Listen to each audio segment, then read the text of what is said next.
será uma permissão de Deus para que aqueles que acreditaram na mentira sejam enganados. Então, amigos, prestem muitíssima atenção. O primeiro selo é o cavalo branco. O segundo selo é o cavalo vermelho. O terceiro selo é o cavalo preto. O quarto selo é o cavalo amarelo.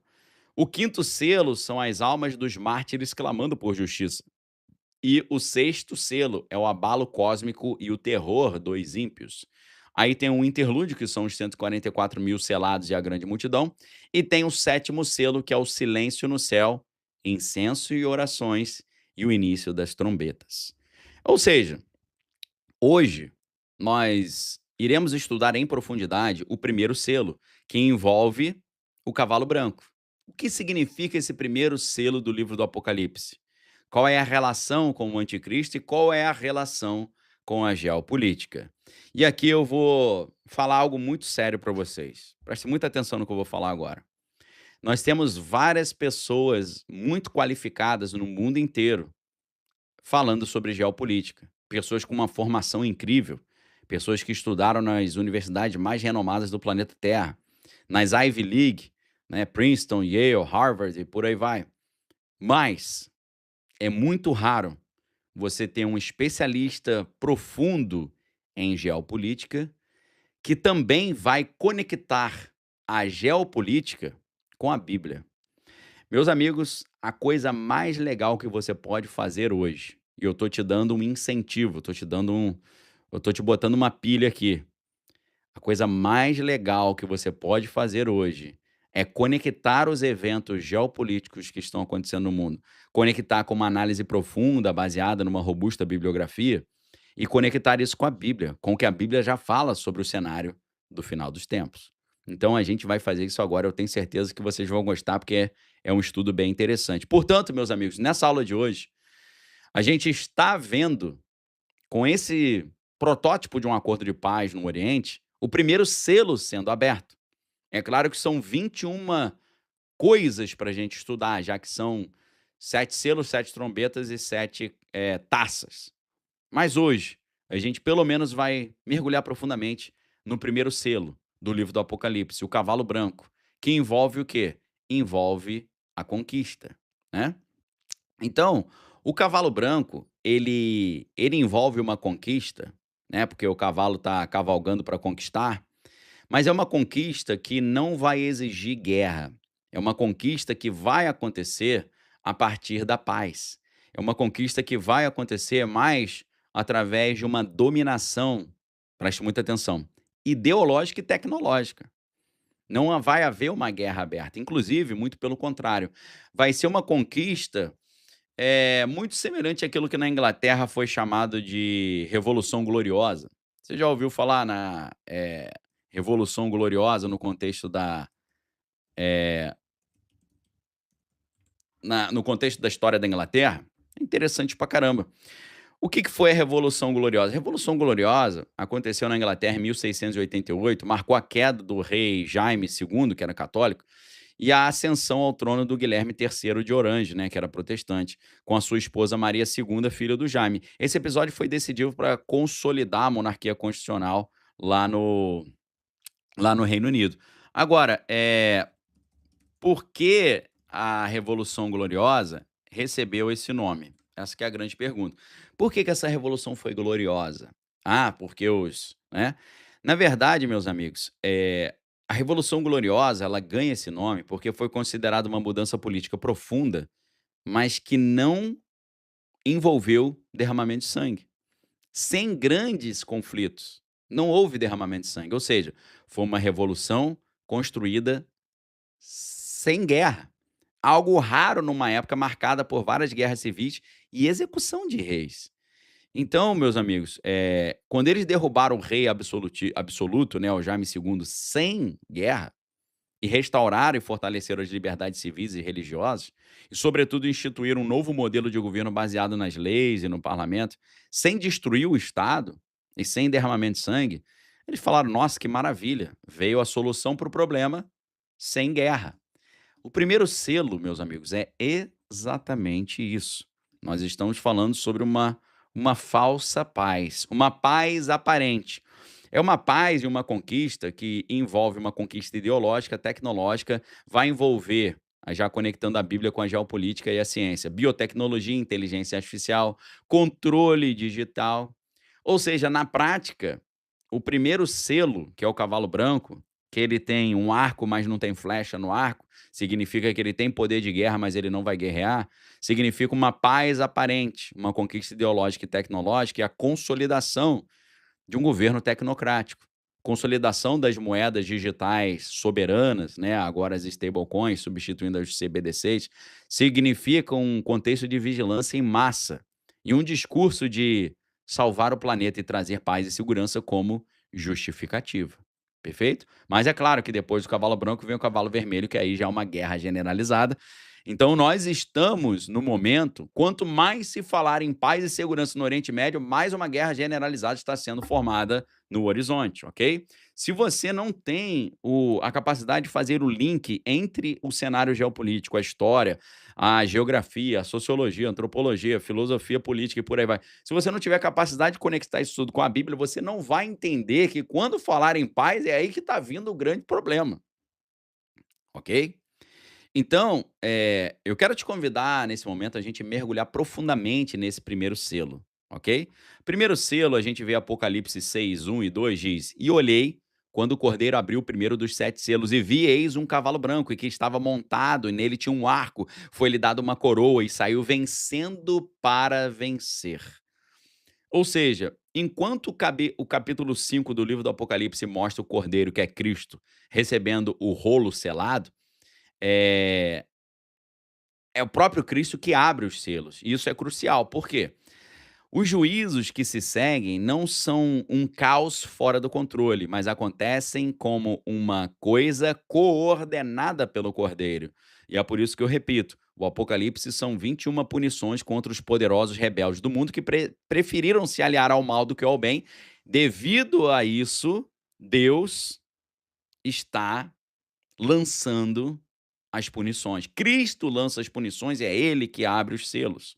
Então, os 4 seres viventes, que são personagens importantíssimos ali no cenário do livro do Apocalipse, os 4 seres viventes, eles convocam logo na sequência os 4 cavaleiros do Apocalipse, tá? Que é o selo 1, 2, 3 e 4. E o primeiro selo inaugura o ciclo, perfeito? Então, quando a gente olha o Hippos Leucos, o que que é Hippos Leucos? É o cavalo branco. Leucos no Apocalipse é um termo grego que aparece associado, né, leucos, lembrando, é branco, é por isso que é leucócito, né, células brancas. Cito é célula, leuco branco, leucócito, célula branca. Leucos em Apocalipse, essa palavra branco, muitas vezes ela vem associada à vitória, à pureza, a triunfo, quando eles falam de vestes brancas, tronos brancos, pedras brancas, mas no Apocalipse, capítulo 6, versículo 2, a cor não basta para identificar o cavaleiro como Cristo, tá? É o contexto atribuído que importa. Por quê? Vamos ver o que fala mais sobre esse cavalo branco. Ele tem um toxon. O que que é toxon? É um arco, é uma arma de alcance, mas não se mencionam as flechas. Detalhe que muitos vejam como uma conquista sem derramamento de sangue, né? Mais pelo soft power, pressão, coerção, diplomacia, ou guerra cinza, como a gente chama, né? Então, historicamente, o arco ele evoca eh, partes ali, inimigos, né? Famosos por arqueiros e cavalos, né? Que usavam sim o cavalo branco nas vitórias, né? Então, o cavalo branco é aquele cavalo que representa uma vitória conquistada. Mas esse cavaleiro, ele também tem uma Stephanos, que é uma coroa, tá? Inclusive, quem se chama Estevão ou Stephen significa coroa. E a coroa é o quê? A coroa é o láureo do vencedor, a coroa é o prêmio do vencedor, diferente da diadema, né? A diadema, o que que significa a diadema? A diadema é um símbolo de realeza, como Apocalipse 19, né? Mostra Cristo portando várias coroas, várias diademas. Então, o Stephanos, a coroa desse cavaleiro no cavalo branco, sugere a legitimação de uma vitória que foi concedida ou uma vitória que lhe foi permitida, porque, né, ele recebeu de alguém essa coroa. E aí, a Bíblia fala que ele veio vencendo para vencer, né? Nikeo em grego. vem da palavra Nike, que é a deusa da vitória, ou Nike, que é a empresa Nike, né. Não sei se você sabia disso, a empresa de tênis, né, e artigos esportivos Nike, eh, vem da palavra grega vitória. Inclusive tem versões diferentes da deusa Atena, né, a gente tem a Atena Partenos, é a Atena a virgem, Virgem Atena, e tem a Atenas Nike, né, que é a Atenas, da vitória. Então, o que que significa o vencendo para vencer? Esse gerúndio, está vencendo, é uma ação em continuação. Significa um progresso cumulativo de domínio, vitórias e vitórias e vitórias acontecendo. Ou seja, é um processo e não uma ação única. O presidente Donald Trump já está aí se vangloriando que ele já estabeleceu 7 acordos de paz. Esse seria o 8º e lhe daria ali o Prêmio Nobel da Paz. Isso aí é muito categórico, né, porque esse cavaleiro do cavalo branco, ele recebe um prêmio porque ele trouxe paz. E aí, existe a expressão, né, vem, né, ele vem e vê e tal. O mais provável é que o ser vivente, ele convoca o cavaleiro e fala: "Vem", enfatizando que esse avanço ocorre por uma autorização divina. O que que significa isso, meus amigos? É muito interessante a gente perceber a diferença entre a vontade plena de Deus, a boa, perfeita e agradável vontade de Deus, e a vontade permissiva de Deus. Ou seja, existem coisas que Deus quer que aconteça e existem coisas que Deus permite que aconteça, apesar de não ser a sua vontade plena. Então, isso aqui acontece por meio da vontade permissiva de Deus, para punir os poderosos da terra que se aliançaram com as trevas. Deus permite que esse cavaleiro do cavalo branco traga o grande engano. E o apóstolo Paulo, no livro na carta aos Tessalonicenses, ele fala que o grande engano do final dos tempos será uma permissão de Deus para que aqueles que acreditaram na mentira sejam enganados. Ok? E a gente tem vários paralelos interessantes na Bíblia com relação a isso. Por exemplo, Zacarias 1:6, a gente vê cavalos de cores variadas que foram enviados pela terra, né? O Apocalipse intensifica esse movimento profético. Mateus 24, a gente sabe que Jesus está falando sobre a sequência dos falsos cristos, né? Falsos cristos, depois guerras, depois fomes, depois pestes e mortes. Ou seja, Jesus em Mateus 24, ele já prenuncia a sequência dos 4 cavaleiros. Os 4 cavaleiros envolvem o primeiro cavaleiro, uma falsa paz e um falso salvador, um falso Messias, um falso Cristo, um anticristo, depois guerras, depois fomes e depois crises sanitárias e óbitos. O Salmo 45, que fala do rei guerreiro com arco, e Apocalipse 19, que fala de outro cavaleiro branco, nesse caso Cristo, com muitas coroas e uma espada na boca, né. Então a gente vê na Bíblia, isso é muito interessante, 2 cavaleiros no cavalo branco. Um é o falso Cristo e o outro é o verdadeiro Cristo. E aí, meus amigos, a gente sabe que o apóstolo Paulo diz que o engano do final dos tempos será tão poderoso que, se pudesse, enganaria até mesmo os escolhidos. Ou seja, essa paz que vai ser depois consolidada no Oriente Médio, vai trazer a solução de 2 estados e vai também estabelecer um período de acordo de paz de 7 anos, acordo esse que vai ser rompido depois de 3 anos e meio. Esse cara que vai estabelecer essa paz é o primeiro cavaleiro do Apocalipse. É a falsa paz, é o anticristo. Anticristo não significa apenas o opositor a Cristo, é aquele que se passa por Cristo, ok? Então, meus amigos, o primeiro cavaleiro é o falso Messias, é o falso Salvador, é o falso Cristo, é um líder global que vai inaugurar uma fase de paz aparente, de conquista diplomática, com alianças, tratados e prometendo paz e segurança. Tá? Isso está em direta consonância com Daniel 9:27, quando a gente vê que é um acordo que abre um período crítico para a história da humanidade, e tem a ver com a carta de Paulo aos Tessalonicenses, a primeira carta de Paulo, capítulo 5, versículo 3, quando a gente vê que o slogan do anticristo é paz e segurança. E ali em 1 Tessalonicenses 5:3 a gente sabe, quando disserem paz e segurança, virá repentina destruição. Ou seja, a falsa paz é o prenúncio da grande guerra, que é a Terceira Guerra Mundial.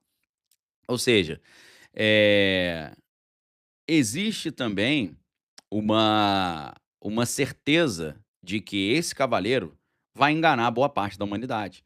Boa parte da humanidade terá plena convicção que ele é um cara de Deus e que está sendo ali um servo de Deus trazendo paz ao mundo. Essa é a ignorância que está escrita lá pelo profeta Oséias, capítulo 4, versículo 6. O meu povo é destruído porque lhe falta o conhecimento, ok? Então, meus amigos, primeiro, né, a gente vê esse encadeamento dos 4 cavaleiros.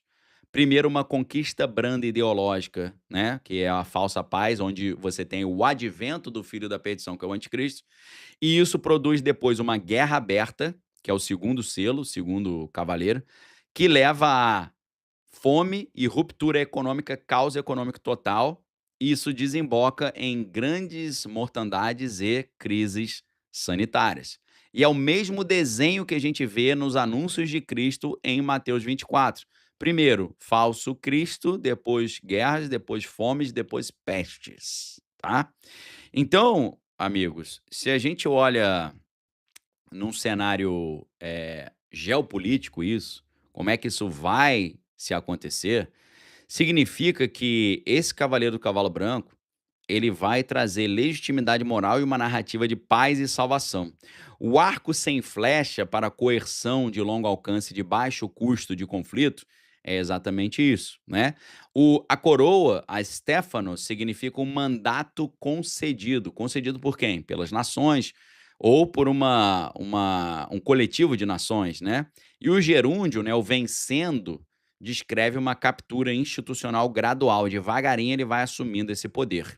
Perfeito? Agora, quais seriam os mecanismos para essa conquista sem conflito?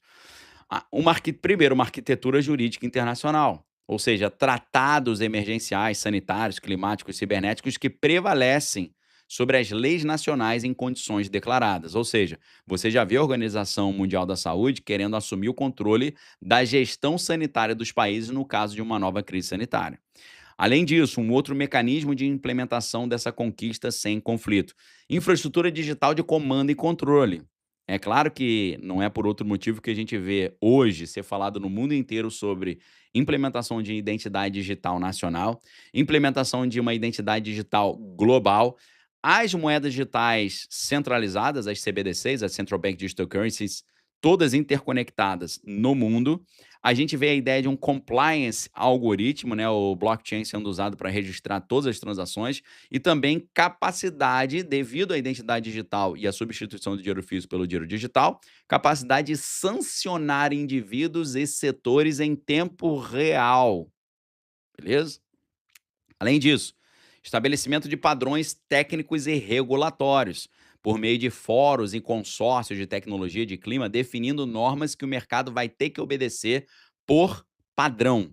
Ou seja, Environment Sustainability Governance, ESG. ESG já é o estabelecimento do controle total no setor corporativo através ali de um verdadeiro crédito social. Se a tua empresa faz o compliance com as nossas regras, ela fecha contratos e aceita, mas se ela não faz, ela está excluída do jogo. Além disso, o arco também ele pode simbolizar um verdadeiro poder informacional. A gente está falando da inteligência artificial agêntica, inteligência artificial generativa, a micropropaganda, o nudging comportamental, moderação centralizada e derrubada de perfis por dissenso, ou seja, por discordar do politicamente correto. E aí você tem também outra ferramenta para a implementação dessa paz sem guerra, o soft power nas cadeias críticas, ou seja, controle de chips, controle de processadores, controles de cabos submarinos, controles de portos, minérios estratégicos, plataforma de pagamento, de nuvens, ou seja, você controlando esses instrumentos, você consegue facilmente realizar uma pressão sem tanque na rua. Uma pressão comercial, uma pressão ideológica, tá bom? E aí você tem, por causa disso, a paz aparente. Ou seja, grandes cúpulas anunciam um cessar-fogo limitado, a paz climática, um pacto sanitário, a segurança de dados, e isso legitima o controle total e a integração.